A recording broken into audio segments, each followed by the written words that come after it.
আমার সঙ্গে আছেন ব্যারিস্টার রুমিন ফারহানা, সাবেক সংসদ সদস্য ও হুইপ বিএনপি।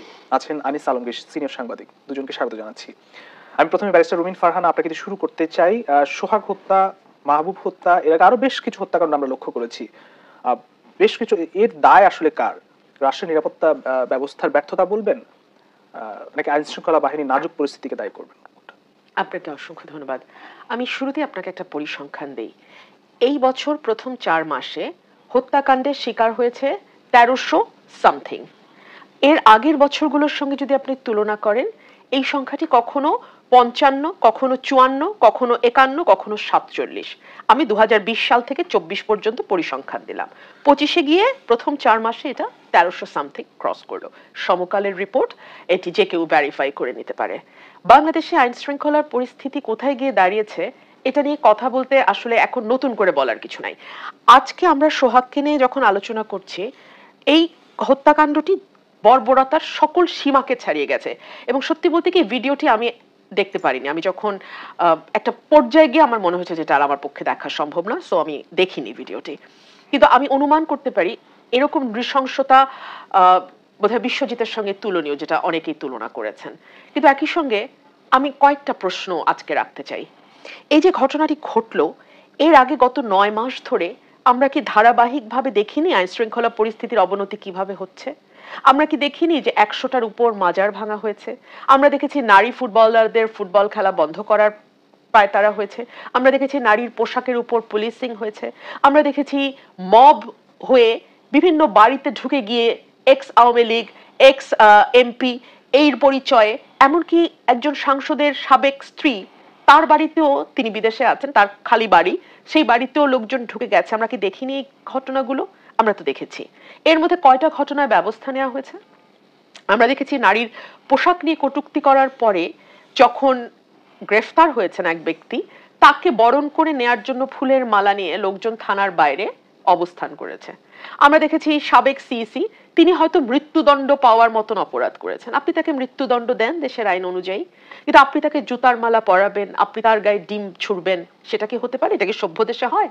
সো কোনো একটা ঘটনা না আপনি হঠাৎ করে বিচ্ছিন্নভাবে দেখলে হবে না। এই ঘটনাটি ঘটবার ঠিক একদিন আগে খুলনাতে যুব দলের এক কর্মীর পায়ের রগ কেটে মৃত্যু নিশ্চিত করা হয়েছে না? হয়েছে তো। পায়ের রগ কারা কাটে, পায়ের রগ কাটা কাদের signature way of handling the opponent আমরা কি জানি না?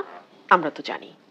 সো এখন যদি আপনি হঠাৎ করে সোহাগের ঘটনাটা নিয়ে আমরা আলোচনা করি, তাহলে মনে হয় প্রেক্ষাপটের বাইরে গিয়ে আলোচনাটা ঠিক সার্বিক আলোচনা হবে না, সর্বাঙ্গীন আলোচনা হবে না। এরপরেও প্রশ্ন আছে। প্রেক্ষাপটটা যদি আমি একপাশে সরিয়ে রাখি, ঘটনাটি ঘটেছে প্রকাশ্য দিবালোকে, কোনো রাতের অন্ধকারে না। হাজারটা মানুষ, মিটফোর্ড এলাকা কি পরিমাণ জনবহুল এলাকা আপনি যেমন জানেন, আমরা জানি, ঢাকাবাসী সবাই জানে। সেই এলাকায় প্রকাশ্য দিবালোকে পাথর দিয়ে একটা মানুষকে থেতলে ফেলা হলো, একজনও এগিয়ে আসলো না কেন? 100 গজ দূরে আনসার ক্যাম্প, আনসার বাহিনী ওখানে ডিউটি পালন করে, তারা তখন কি করছিল? 3 হচ্ছে, বাংলাদেশে আমরা পছন্দ করি না করি একটা সরকার আছে, নির্বাচিত হোক না হোক একটা সরকার আছে, গণ অভ্যুত্থান আর বিপ্লবের মধ্যে মারামারি হোক একটা সরকার আছে, সেই সরকারের একটা স্বরাষ্ট্র উপদেষ্টা আছে, একটা ল এনফোর্সমেন্ট বাহিনী আছে। তারা কি করলো? এই প্রশ্নগুলোর জবাব তো সরকারকে দিতে হবে। আপনি একজন অথর্ব স্বরাষ্ট্র উপদেষ্টাকে পালবেন, আমি ওনাকে অথর্ব বলছি, তার হাজারটা কারণ আছে। উনি একমাত্র উপদেষ্টা যিনি গুলির ম্যাগাজিনকে চশমা বা মোবাইলের সঙ্গে গুলিয়ে ফেলেন। মানে চশমা বা মোবাইল যেমন অতি গুরুত্বপূর্ণ কিন্তু কোনো হার্মলেস একটা আইটেম, গুলিও সম্ভবত ওনার কাছে অতি গুরুত্বপূর্ণ, বাট নট দ্যাট হার্মফুল একটা আইটেম। ওনার ব্যর্থতার পরিচয় উনি দিয়েছেন প্রথম দিন থেকেই। এবং আমি যে পরিসংখ্যানটা দিলাম, এটা জাস্ট হত্যার পরিসংখ্যান। এই পরিসংখ্যানটাই ইন্ডিকেট করে বাংলাদেশে আইন শৃঙ্খলা পরিস্থিতির কি অবস্থা, বাংলাদেশের স্বরাষ্ট্র মন্ত্রণালয় বলে যেই মানে বস্তুটা এক্সিস্ট করে সেইটার কি অবস্থা।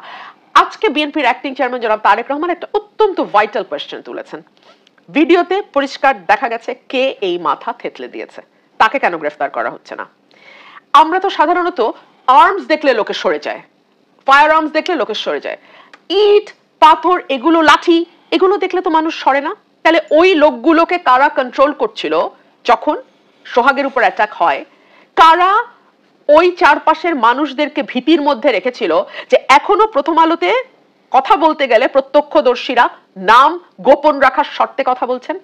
তার মানে কি, ধরেন আওয়ামী লীগের সময় যুবলীগ ছাত্রলীগ পিটায় মারছে বিশ্বজিৎকে, কথার কথা, তো তখন তো সরকার আওয়ামী লীগের, তো প্রত্যক্ষদর্শীরা হয়তো অনেকে মুখ খুলতে ভয় পেয়েছে যে সরকার আওয়ামী লীগের, এখন মুখ খুললে কি না কি হয়। এই সরকারটা কাদের? এই সরকারটা কাদের যে খুনির ব্যাপারে মুখ খুলতে সাধারণ মানুষ ভয় পাচ্ছে? সেই খুনি যার হাতে কোনো ফায়ার আর্মস নাই, যার হাতে কেবল ইটের টুকরা পাথরের টুকরা আছে, সেই খুনির ব্যাপারে মুখ খুলতে প্রত্যক্ষদর্শীরা কেন ভয় পাচ্ছে? কারা ভয় দেখাচ্ছে? সরকার কেন যাকে ভিডিওতে দেখা যাচ্ছে তাকে গ্রেফতার করছে না? সরকারটা কাদের? আওয়ামী লীগের সময় আমরা জানতাম এটা আওয়ামী লীগের সরকার।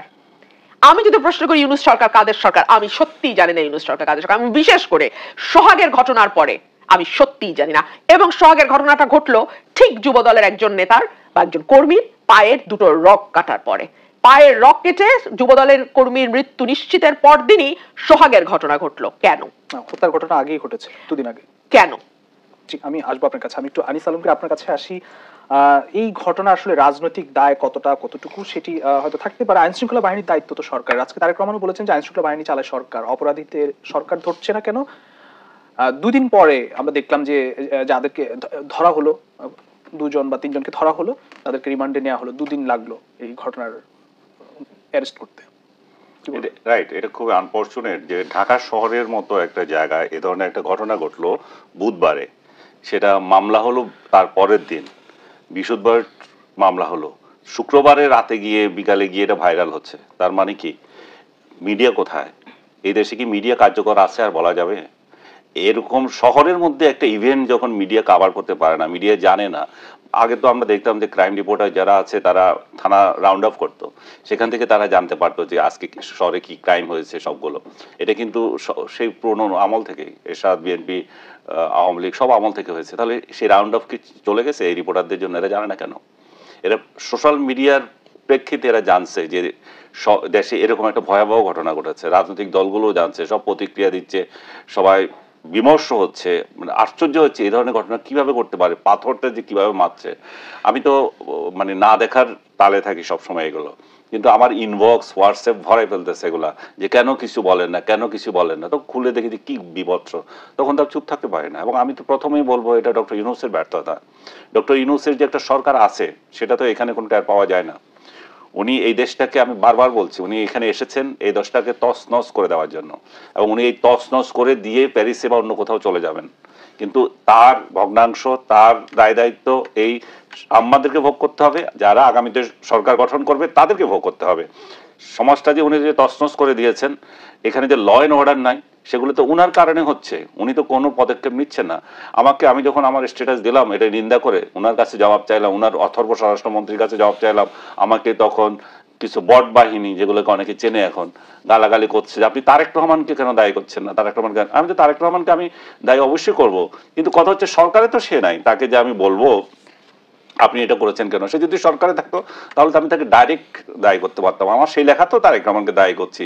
যারা সরকারে আসবে তাদের ট্রেলার দেখতেছি আমরা, যে বাংলা সিনেমা ট্রেলার দেখে না, যে তারা কি করবে, তারেক রহমানদের শাসন কেমন হবে আমরা সেটাও দেখতেছি। এবং এটাও বলেছি আরেক গোষ্ঠী যেগুলো আসবে তারা তো সরাসরি বলছে যে বাংলাদেশকে তারা তালেবান রাষ্ট্র বানাতে চায়।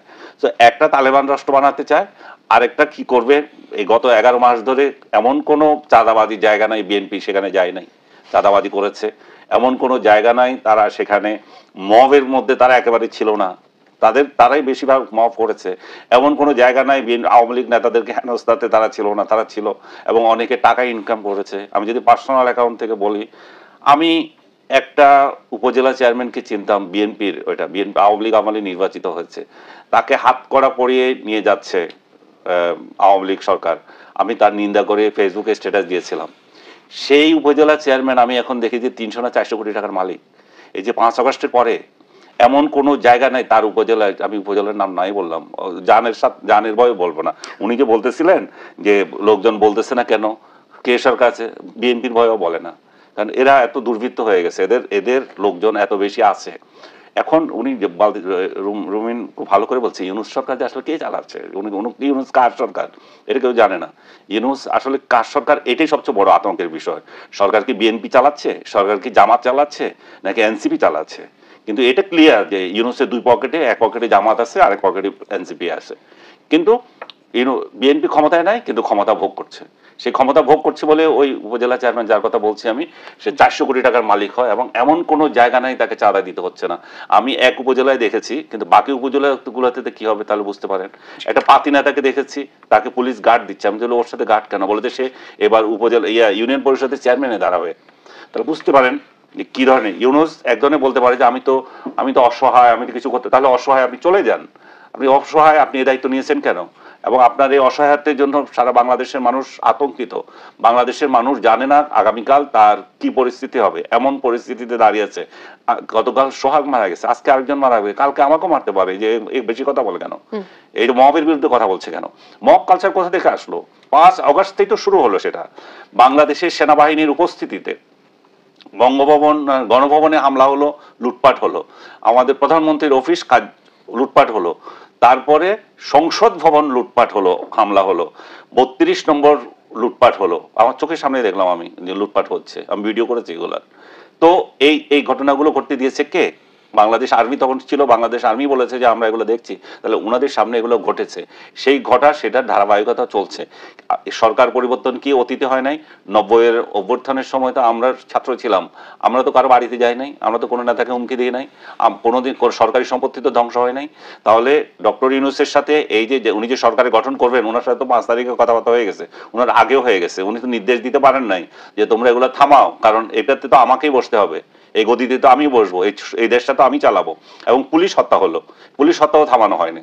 তো পুলিশকে অকাতরে পুলিশকে হত্যা করা হলো, পুলিশ হত্যা করলো, পুলিশ হত্যাকে ইন্ডেমনিটি দিল।